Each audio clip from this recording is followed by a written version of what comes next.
Master Tavern Keeper's History of the Old World.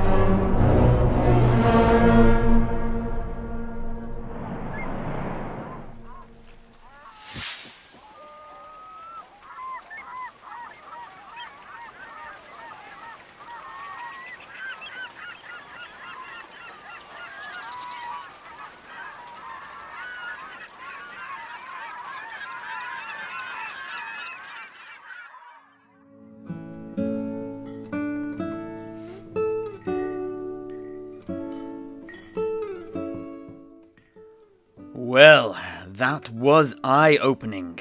I can guarantee that Engler Brack didn't know any of those details about Odral's landfall in Albion. I guess being sprayed in the blood and guts of your men, shouted at by a giant, and running off back to the sea with your tail between your legs is probably something you'd want to omit from your log book. Och, to be true. Anyway, let's get on to Odral's second voyage. Actually up round your neck of the woods, Heinrich, in the old Sea of Claws. Oh, yeah. Now that is more like it. Indeed. Although, there was controversy here too, as Engler explained to me, all those 30 years ago.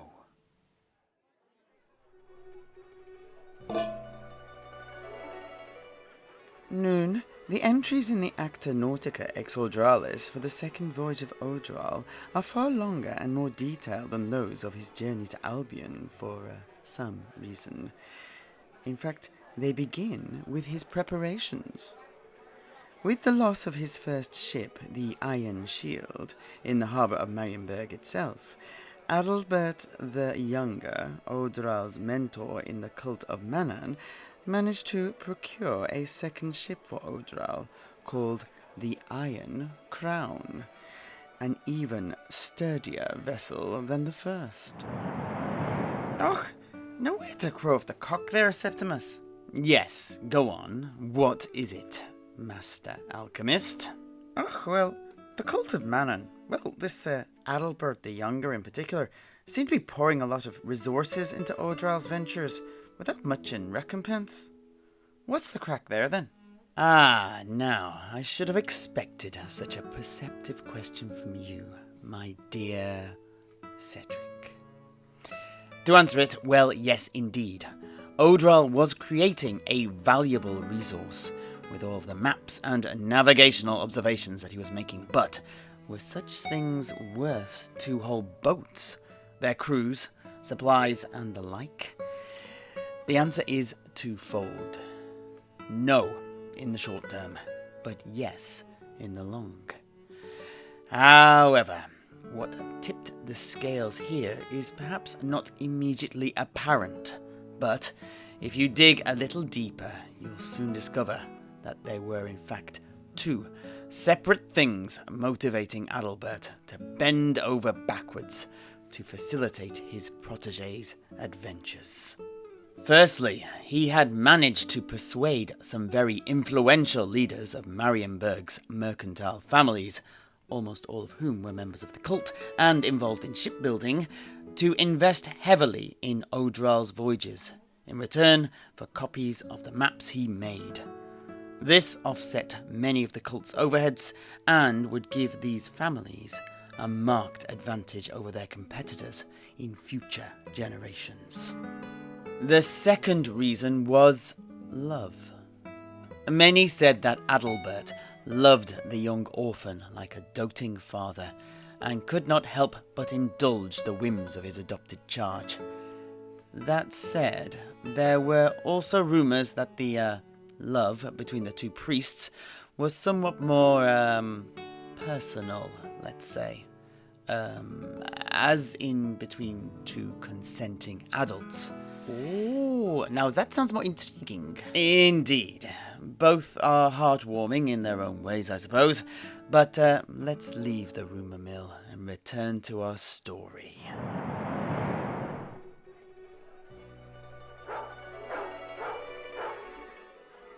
It was Mitterfruel, and with his mentor at his side, Odrall offered up a lamb to Manann to calm the seas for their voyage. Adalbert then took over, laying his blessings both on the boat as well as the voyage itself. Manann seemed to answer his pleas, and a soothing, calm, gentle spring rain began to fall all over the ship, filling everyone it fell upon with a sense of peace and hope. And as the rain petered out, an enormous albatross came to rest upon the crow's nest. The portents were clear, and within an hour Odrall had hauled anchor and set off, even though it is usually considered bad luck to set off on the day of start growth itself.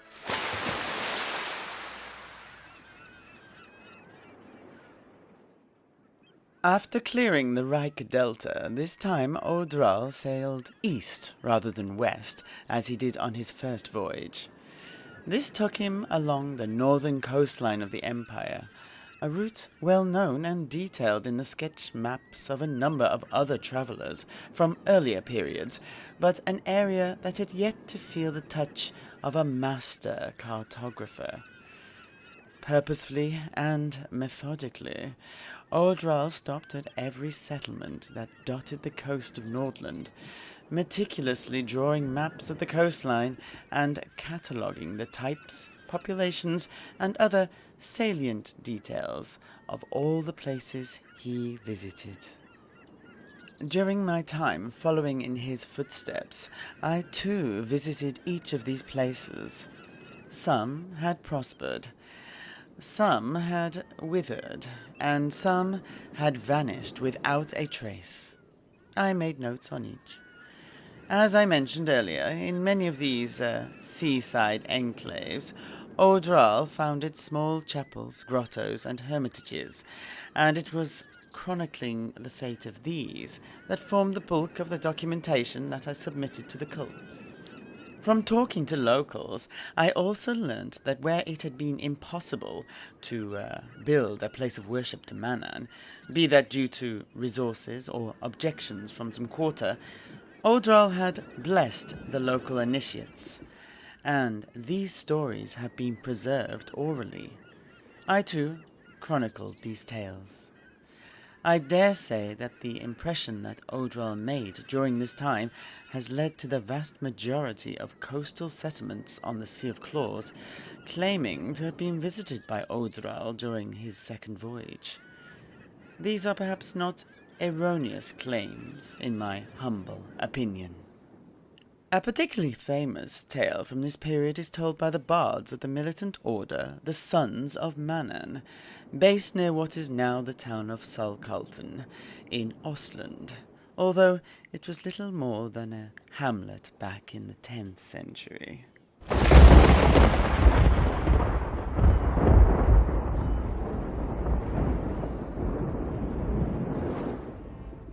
After spending some time in Saltkalten, Odrall found himself standing atop the nearby cliffs that overlook the roiling Sea of Claws. As he watched the power of Manann churn up the sea, he suddenly spotted a fishing boat struggling against the gigantic waves that crashed this way and that. Odrall did not dally. He ran back to the hamlet, roused the villagers, and led them to come to the aid of the beleaguered fishermen. The response was rapid. Many of these doughty, brave men and women clambered over the rocks nearest the boat with ropes and rafts, which they lashed to the wooden buoys already bobbing up and down out in the sea. These provided a lifeline to any who fell overboard. Many other fishermen launched their own boats from the beaches and rowed out into the Royal in order to rescue their comrades. It was a dangerous rescue, but all in all hands were saved, though Manann still took the unworthy boat. Following this incident, and under Odrall's diligent gaze, a watchtower was built and dedicated to Manann, providing a means of gifting his mercy for those caught by his wrath. This came to be known as Odrall's Watch, and was initially manned by volunteers from Salkaldon. Much like during the first fateful rescue, if a vessel was seen to be in trouble, the watchmen would set out in their rowing boats to aid the beleaguered seamen. They saved many lives in this way, and even when they could not, they would at least bear witness to the deaths of their fellow mariners. From these humble beginnings, the remit of the watchman slowly changed in the coming centuries, and came to encompass more than simply the dangers posed by rock and wave. The new group named themselves the Sons of Manann, becoming a militant order that acted to guard the coastline of Ostland from raiders, wreckers, and sea monsters, in addition to rescuing those in need. Thus did Odrall continue along the coast, sailing all the way to the most easterly border of Ostland, where the Empire met the wild lands of the Gospodars. Although now I suppose we need to get used to calling that part of the world Kislev, after the conquests of the shaman priestess Miska and her clans. You know, the ones that came all the way into the East Marches, up to the edge of the Forest of Shadows. A march that was only halted by the might of the armies of the Empire. Thankfully, her daughter, Queen Shoika, is a little less ambitious than her mother, and focused it on consolidating power within her own borders, rather than taking us on in the Empire. No, anyway, sorry. Back to Engler, eh? Noon, what was I saying? Ah, yes. Upon reaching the lands of the Gospodars, and here too meeting and blessing fellow followers of Manann, men and women who would eventually be instrumental in establishing a shrine, a wooden structure spanning the river Erskoi, Odrall turned north, and thus began the second leg of his voyage. Oh, what was this shrine like? Why, it was most unusual. This shrine of Manann straddles the river, and it is decorated with all sorts of holy maritime symbols. Crashing waves, ancient ships, demigods, tridents, and sacred monsters from the deep. I remember it distinctly, that, at its centre hung a 5-tined crown that all huffers in that part of the world would reach up to and touch as they pass beneath it. It is said to invoke the protection of Manann. But that was all on a separate journey of mine, up the river Talabek, a mere 5 years ago.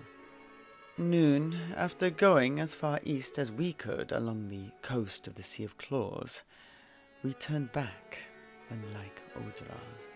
And although I did not wish to, I'm glad I did.